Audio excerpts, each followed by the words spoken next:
Oh, hello, dear listener. Alasdair here from Wholala Pod, and how weird. It's just me. It's just me. This is a bit cozy, isn't it? Pull up a chair, get a cup of tea, settle in for some ASMR Wholala. Only joking, of course. Unless you want that, in which case I'll come back next week.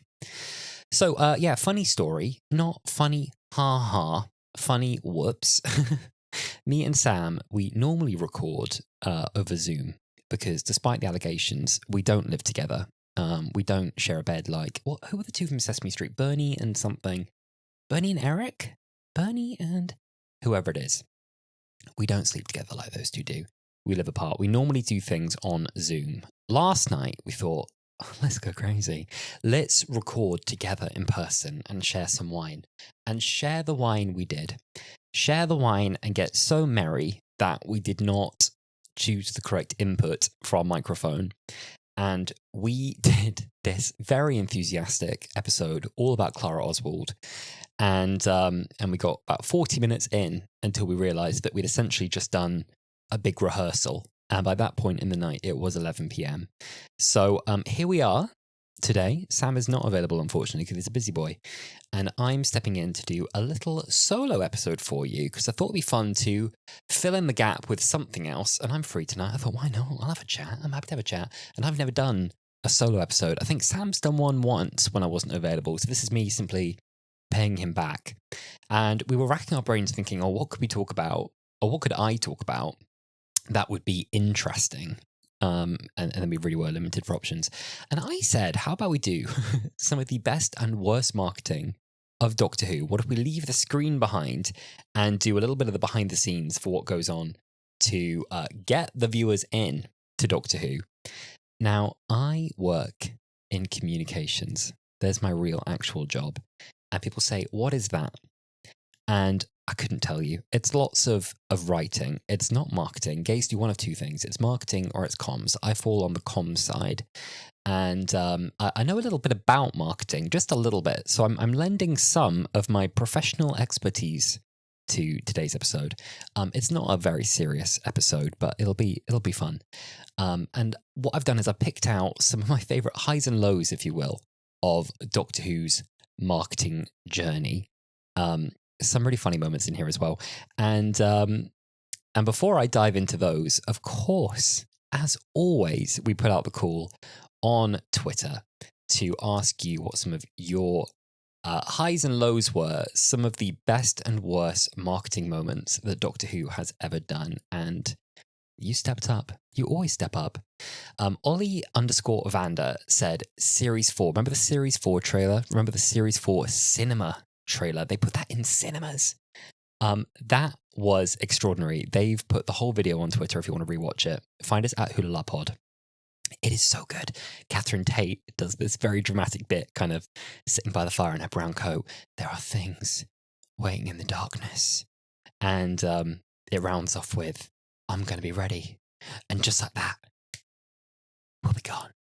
And they whisper together, we'll be gone. It's a good ad. It's a good ad. Hamish, friend of the pod, previous guest, said worst, shutting down the entire social media before Flux for some reason. Revealing the Sim Master in the trailer / Davros on the Radio Times covers. Yes, the return of John Sim's Master was supposed to be a surprise at the end of, I think, Series 10, the two-part finale. And unfortunately, it was spoiled in the trailer. A really strange decision to include that. So that kind of slightly ruined that twist for us. It reminded me of another story that I'll tell you very shortly about an accidental reveal. And best, pretty much every trailer has been a banger, but the Series 2 one was maybe the most excited I've ever been about anything ever, which is high praise. I'm trying to remember off the top of my head. I think we had Rose in her very iconic pink magenta jacket moment, the one from The Impossible Pit. And it's the Doctor like lying on the floor going, I think you've seen it all. And he's got like wavy hands and things. There's some sort of lag effect happening, which is very funky. Kenny Koala said Radio Times Radio Times covers, I think they mean generally, but they've included a picture of the Radio Times Series 4 finale cover. with "She's Back" on the front. And we have a picture of Billie Piper as Rose Tyler in the iconic leather purple jacket on the front. I love that very much. Louis Legal, friend of the pod, you're friends of the pod. You, dear listener, are a friend of the pod, said, "Best, that cute Series 11 trailer with the glass ceiling breaking and 13 going, oops, along with the gorgeous artwork on adverts for Series 11. Also, the Series 3 Vote Saxon on the idents and everywhere. Oh my God, yeah. They had McFly for that. They had Anne Widdecombe. I don't like Anne Widdecombe, but it's funny. And cinema trailers, Series 4, and yes, the 3D Series 5. I don't even remember them doing that. Well, that's wonderful. Very nice. The funny memory. Now, I was sure this was true, and I had to dig a bit to find this story. I was like, I don't think I made this up. They accidentally revealed the new Black Dalek, Dalek Sec, that featured in the episode Doomsday too early. And the story of how this came about is quite funny. So I'm going to read from, there's a website called Dalek 6388. It is a website where they document very thoroughly, may I say, kudos to them, a history of the Dalek props in Doctor Who. They don't just tell you it was the black one, they know exactly which one it was. They've named all of the Daleks kind of NSD, I guess that means New Series Dalek, 1, 2, or 3. They know where they all are at all times and where they ended up. This is what they said. This really made me laugh. So the Cult of Skaro from the 2-part finale in Series 2, there's 2 bronze Daleks. We'd already seen those before in Series 1, and they repainted one in this gorgeous gloss black paint, and that one is Dalek Sec. And this was meant to be top secret, so this section is called A BAFTA Surprise. Recording for the season had concluded on April the 11th, 2006, and the broadcast of the first episode was due 4 days later. Secrecy on the season finale had been extremely tight. Not only were the production team keen to keep the fate of Rose Tyler a surprise, but the return of the Doctor's oldest foes too. The word Dalek had been removed from the scripts and replaced with enemy, and every effort was made to keep it under wraps. Even more secret was the fact that one of the Daleks had been given a new paint job. That would be a huge shock for the fans.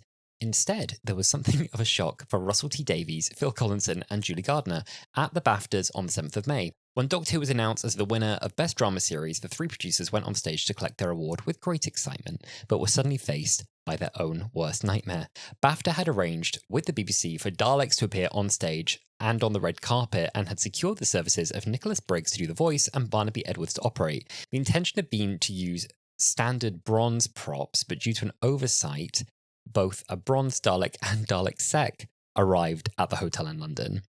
The bronze Dalek was dispatched to the red carpet for arrivals, but backstage, operator Barnaby Edwards voiced concerns to the organisers, indicating that it wasn't appropriate that he used the black Dalek on stage, but nothing could be done, and the wrong prop came out on stage during the speeches. "Oh, for fuck's sake, it's the black one," Russell T Davies said beneath the sound of the Dalek's voice. The reaction of the production team, with their big secret being revealed, was edited out of the broadcast version. Oh, that made me laugh. Oh, for fuck's sake, it's the black one. Of course it is. Hilarious. Anyway, apparently that's not in the broadcast version, but I'd very much like to see it.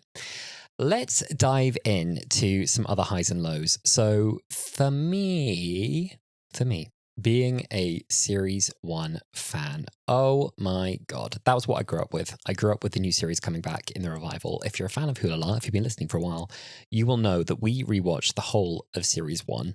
And that was really where we began, was wanting to talk about our childhood memories of Series 1. And there was some fantastic promo leading up to that as well, because obviously the relaunch of the show was absolutely massive. So from the 8th of March 2005, the BBC started putting out 10-second teasers focusing in on the different characters, so the viewers had a sense of what to expect. The main trailer, you will certainly remember this one, called The Trip of a Lifetime, aired on the 15th of March, in which Christopher Eccleston's Ninth Doctor invited viewers to join him on his adventures. And they also did another trailer on CBBC focusing on Rose Tyler. Now, this trailer, do you remember this? It's Christopher Eccleston running, there's an explosion behind him, and it's like, it won't be safe, it won't be calm, but I'll tell you what it will be. Trip of a lifetime. That was not a good impression of Christopher Eccleston. I apologise for that. Some fun facts about the trailer. The music used in that trailer was actually a trial arrangement of the Doctor Who theme by Murray Gold that ultimately didn't go with exactly that version of the theme tune. And as we tweeted on @HulalaPod, you can find that version basically remastered in high quality. And it's gorgeous. It's one of my favorites, if not my favorite version of the theme song. Those promo videos as well were actually shot on 35mm film, but they've never been released in HD. So you can find versions on YouTube which look stunning in essentially upscaled 4K, but they've never put out that gorgeous HD crisp 35mm film version. And the whole of Series 1, of course, was filmed in standard definition. I think all the way through to Series 4. And when was that iconic trailer made?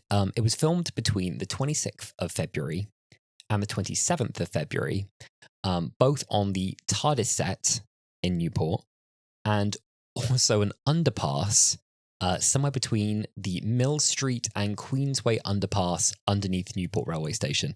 Now, I don't know if the fire effect is real. It looks real.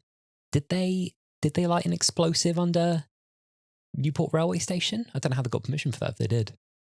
Quite happy for them. But they made that very close to the end of Christopher Eccleston's work on Doctor Who. Tennant was cast at some point before the end of March. They were doing this at the end of February. And all of the Series 1 shooting ended on the 23rd of March. Bizarre as well how close they made Doctor Who right up until it started premiering on TV. Another thing that I will just throw in as well that was certainly a highlight for me, the marketing that was very good that you will also remember. Do you remember the early Doctor Who website? It got this huge rebrand going into the new series in 2005, and right before every episode, it got like a complete refresh. It looked totally different. You got all these new images stuck on it. You got a new gallery of stills you could go into when the episode was done, so you could like stack a wallpaper. They had interviews, there was clips, there was special trailers. There was that whole website they built as well around the Bad Wolf arc, so that as teasers got dropped through the series, you could go on and you could kind of explore the clues and try and work out what the Bad Wolf was. And they really tried to get ahead as well of you guessing what the Bad Wolf was, and they threw kind of fake theories on there on the website as well, which were good. There was even a website for Unit, and you could access that with a password, and if you found that, you could pretend you were firing missiles at Downing Street. It sounds quite therapeutic. And then there was games. The Dalek game. You had to I think you were the Dalek escaping. Anyway, loads happening online. That was fantastic. Now, Sam isn't actually completely absent from this episode. He has sent us, by the magic of modern technology, a little voice note to tell us about one of his favourite things they do to promote Doctor Who. Why, hello everyone. Sorry, it's Sam here. I'm interrupting Alice's solo episode. I couldn't let you get through a whole one without me. I'm so sorry. I'm such a selfish co-host. I hope you're all loving the episode. I'm sure I will. But I did want to jump on and let you know what one of my favourite advertising techniques that Doctor Who used in the noughties was. Now, as anyone who's listened to this podcast knows, both me and Alasdair grew up in the noughties watching Doctor Who from the revival in 2005. And anyone else who listens to Wholala a lot will know, love physical media, specifically like action figures and sculpts and tangible things that you can touch. Really, really up my street. So I loved when Doctor Who would make weirdly specific merchandise. I'm talking your bubble baths. I'm talking your Cyberman robot door guard. I'm talking your alphabetti spaghetti. So Doctor Who would make these weird brand deals with, for example, Alphabet Soup, where they made Doctor Who shaped spaghetti in a tin. It was K9, Dalek, Cybermen heads, a TARDIS. And I think this was around 2005, 2006. And I remember getting all this stuff because it was so accessible to me as a child. Well, I mean, through my parents. But it was stuff that I really wanted, like Froobs. They would do a Doctor Who version of Froobs, which obviously was just on the packaging, but on the back of each box would be a different bookmark. And I would collect the Doctor Who bookmarks and be something for me to collect. And the Doctor Who bubble bath, you could have different Dalek shapes, something that was a Cyberman as well. Again, it's something that kids would use and have in the house and then associate with Doctor Who. And I truly think this is why so many people of our generation that grew up in the noughties have such a strong connection with Doctor Who now. It's because it was literally in our homes. You can see adverts on buses or on TV. And let me tell you this, there's been many a great advert for Doctor Who on TV. But when it is physically tangible in your house and something you see every day, like, I don't know if you guys would do this, but with the bubble bath, I had a Dalek bubble bath. Once the bubble bath was over, my mum was like, I paid for this. This is a toy now. This is a bath toy. And I would use it in the bath. And it would be something that I would then associate Doctor Who with, and it would stay in my memory. And now we're co-running a podcast about it, so maybe there is something to be said there. But yeah, one of my favourite things that Doctor Who did for advertising the show is partner with brands and create their own merchandise as well for physical items in the house that kids can see and play with and eat and interact with, because I think that's what created such a strong connection to the show in my head. Okay, that's the last thing I'm going to say. I'm going to leave Alistair alone to do his solo episode. Hope you're all enjoying it, and I will see you next week. Mwah! Thank you very much, Sam. Let's pivot for a moment. Let's pivot to a low. I'm pivoting to a recent low. It's kind of a niche one. It wasn't really a mess up. It's one that's etched in my mind as a low. It's oddly cheap and oddly timed. I'm not sure exactly what went wrong for this one, or maybe nothing went wrong. Maybe they just weren't really worrying about it. On the 20th of November 2019, at 10 p.m., specifically 10:01 p.m. at night time, the BBC Doctor Who account posted a guest announcement saying that Stephen Fry and Lenny Henry would be appearing in the new series in Spyfall. And they kind of announced this, where there's this silhouette on the screen, and it's just kind of like filmed as a square. Almost looks like it's kind of just filmed on someone's phone. And a light comes on with this really clunky switch sound effect, like really like light switch.wav. And the light kind of goes up, and then it's really unflattering light. And Stephen Fry kind of grimaces at you. And then it goes, and the text kind of wiggles. And then the same thing happens for Lenny Henry, and he kind of smirks at you too. And it looks very rushed. It looks like we had 20 minutes to get this out, or it got approved very last minute, or they were like, we need to film something with them while they're here, but we didn't prep anything. So we're going to get a blanket, 2 spare lights, and we'll just add the TARDIS sound effect later. And if we could post it EOD, that'd be great. It's a funny one, really odd. The marketing budget looks really cheap for this one clip. I'm glad they pivoted to doing, I think, cast announcements with photos of the new cast now, and they do those quite quickly. There was a point when they were filming season 1, and every time someone was kind of seen filming outdoors, not very long afterwards, they'd release an official still on the Doctor Who accounts and be like, revealing Anita Dobson. And I like that approach. I think that works well, and it's much more flattering for them. Another quick flop, a recent flop that was kind of a topic of discussion that I wanted to dig into is the issue of AI emails. Had you heard this about Doctor Who playing with AI? I was like, how bad was this? Because in my head, I was seeing some like Gen AI images of the Doctor and Ruby, and they'd like thrown that into a newsletter, and they were like, look, the new series. And that doesn't seem to be what happened. This is the now deleted press release that the BBC did. I tried to find it on their website and it had been deleted, so I had to go back through Wayback Machine to read it. So they said, experimentation is at the heart of how we approach marketing at the BBC. And that's so true. They said, we're going to take it one step at a time with generative AI, starting simple and learning as we go. We've chosen to start with Doctor Who.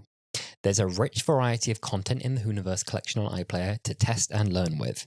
And Doctor Who thematically lends itself to AI, which is a bonus. Well, sort of, kind of. We will be creating human-written marketing copy for a Doctor Who push notification email subject line and in the promotional rail on BBC Search. Then we will be using generative AI to suggest copy variations, which are then reviewed and approved by our marketing team before they are shown to the audience.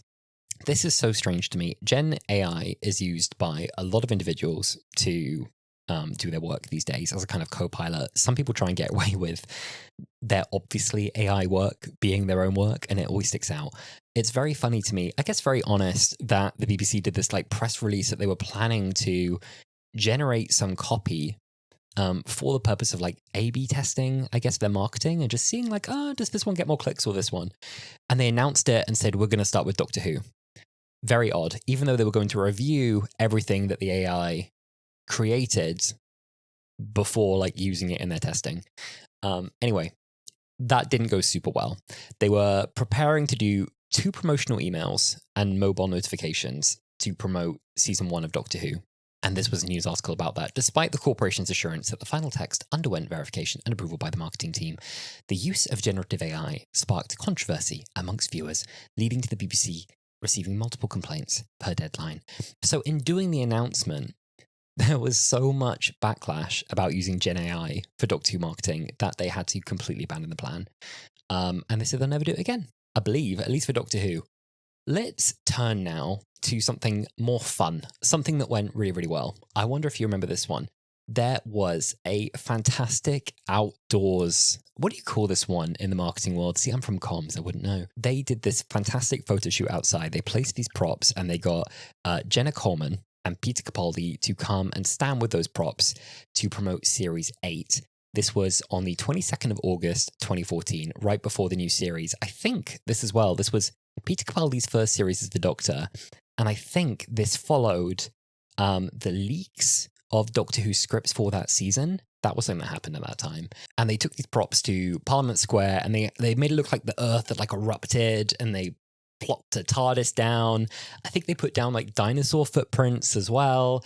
They had like smoke coming out of the TARDIS, and then Jenna Coleman and Peter Capaldi turned up and they took some photos and met some fans, which was very sweet.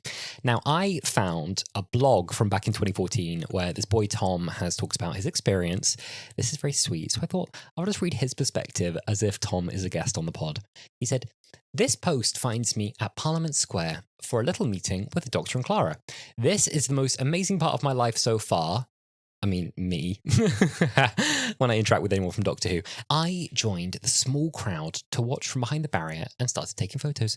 Peter and Jenna were posing on the TARDIS. It was really smoky and Peter was coughing. Big Ben struck 11 and Peter put his fingers in his ears. I'm sure he did.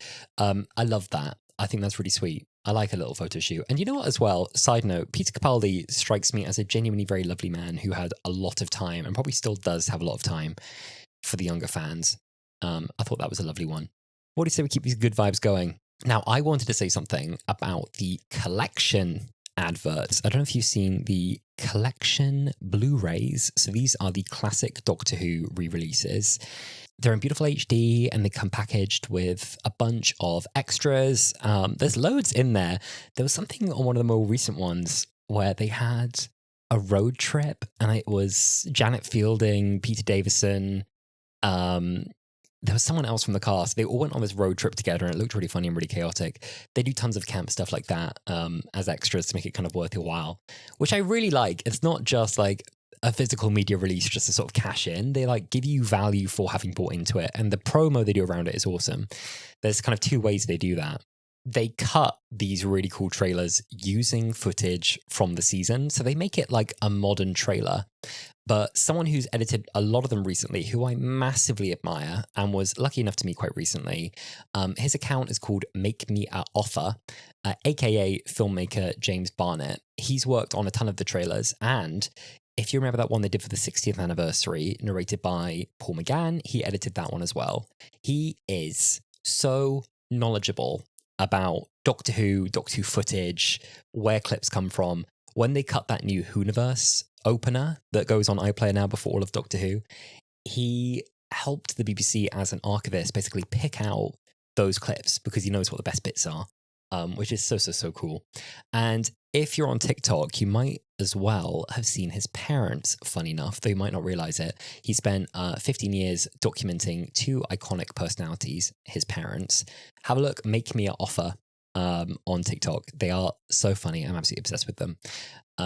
Anyway, he cut some of those trailers. There's one that I adore, which is for the Pertwee era, and he's given it this like 60s, 70s Bond vibe, and it's so clever and suave and cheeky and funny, and I've replayed it a million times.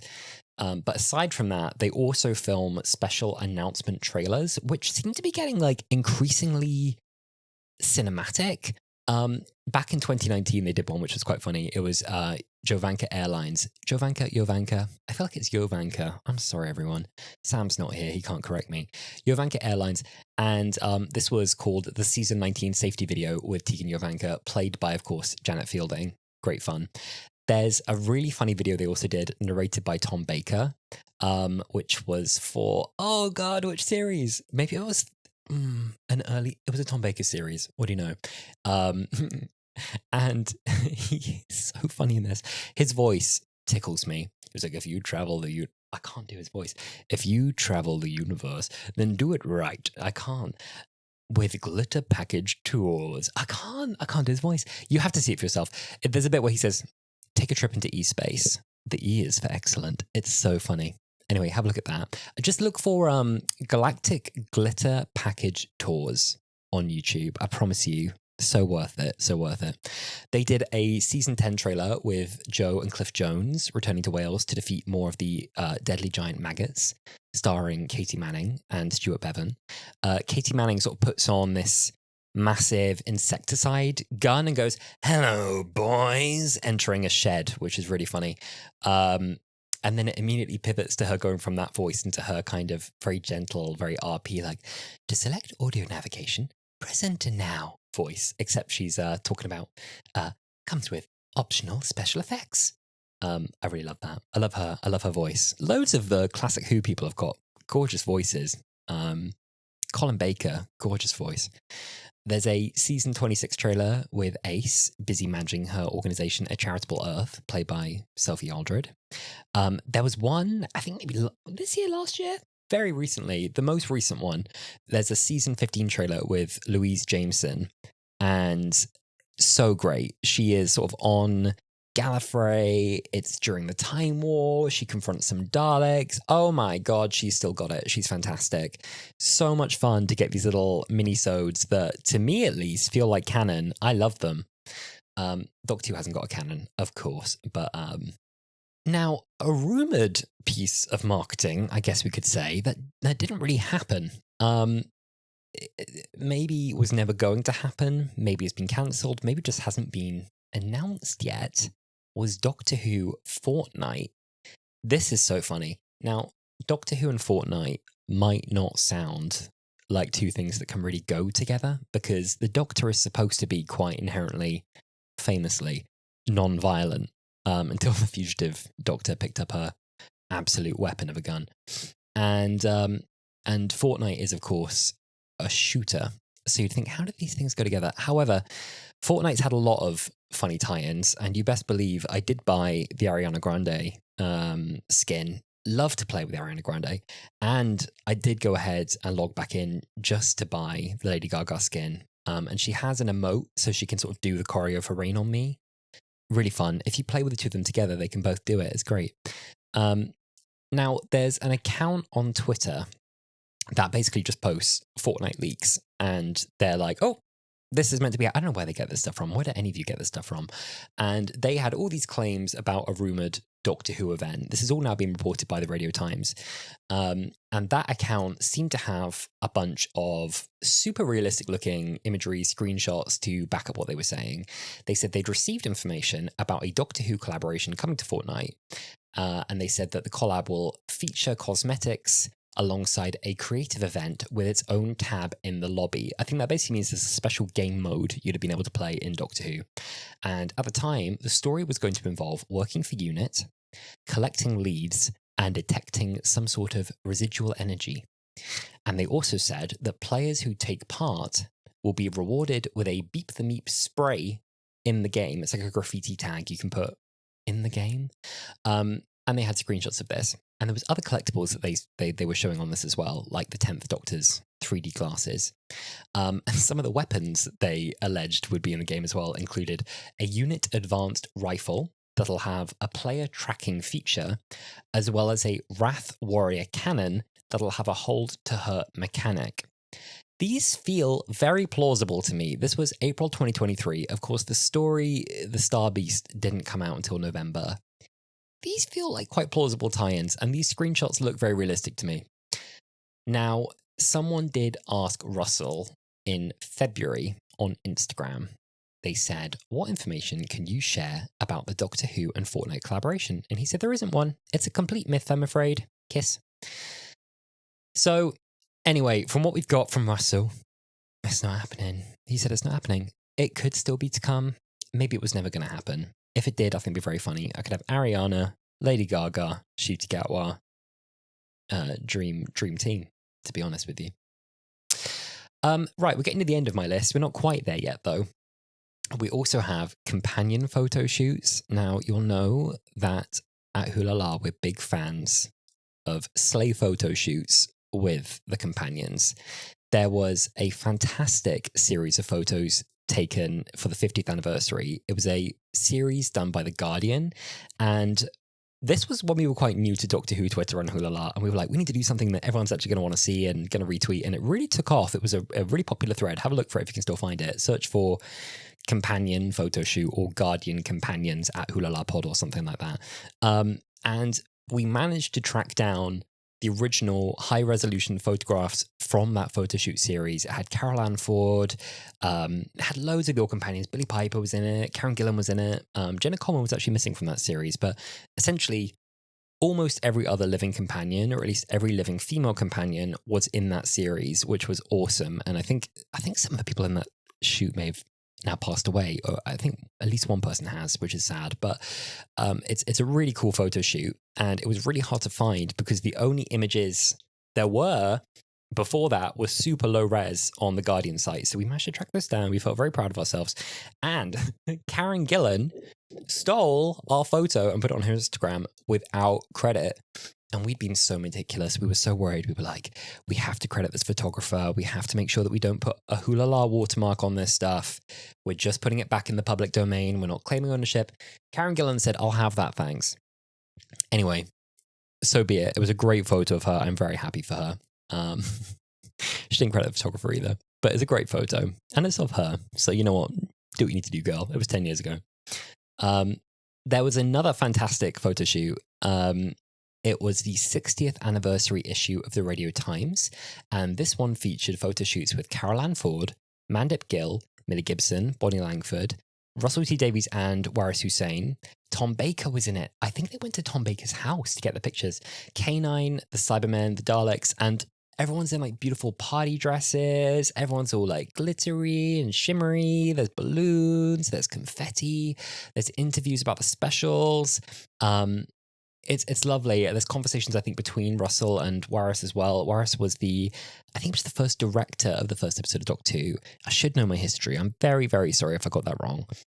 He had a really big role in kicking off the first series of Doctor Who. Lovely that he and Russell met and had that conversation. And then I'm going to finish off with this one, though there's so much more we could say. I'll finish off with this one. For Series 9, they did a fantastic piece of photography. They took Jenna Coleman and Peter Capaldi to Abbey Road, the real Abbey Road, for a kind of Beatles crossover piece of promo. It was a photo. Where did they put it? I don't think they put it in a magazine or anything. I think it was purely BBC website, just a piece of marketing. But they kind of rolled out two Daleks and Peter Capaldi and Jenna Coleman onto the zebra crossing to take this picture. And there's a behind the scenes video you can see on YouTube as well. They didn't stop the traffic for this. They didn't have all day to do it. They just had to wait for a gap in the traffic and just run, which is so cool. So it's a, recreation of the 1989 album cover. It looks awesome. The attention to detail is fantastic. Jenna Coleman's actually barefoot in this. The bizarre theory that came off the back of this, where people were like, oh my God, this is revealing her fate. Like, she's gonna die because she's barefoot. What? Am I missing? She'll die because she hasn't got her shoes on. Huh? I don't know. I don't get that. Anyway.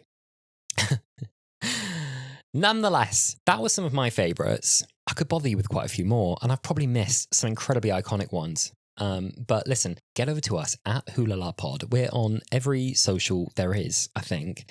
We're on Threads, we're on X, we're on Instagram, we're on TikTok. Go over to there. We see all your messages. We love them. We love when you send us stuff. We love when you take the moment to do a screen recording of something funny you've seen and tag us in it. We always love it.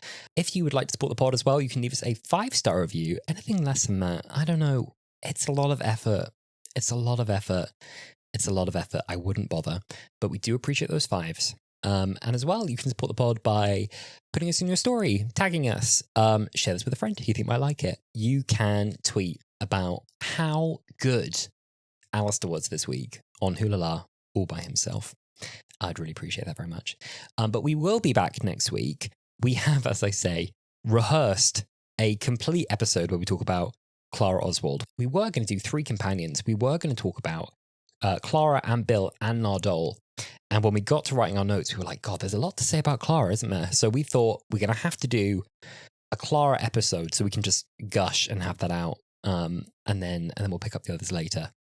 But anyway, thank you for joining me this week. I think I did quite well. It was sort of my fault that the technical issues arose in the first place. But I do hope you forgive me. I'll be back next week with Sam. I'll see you then.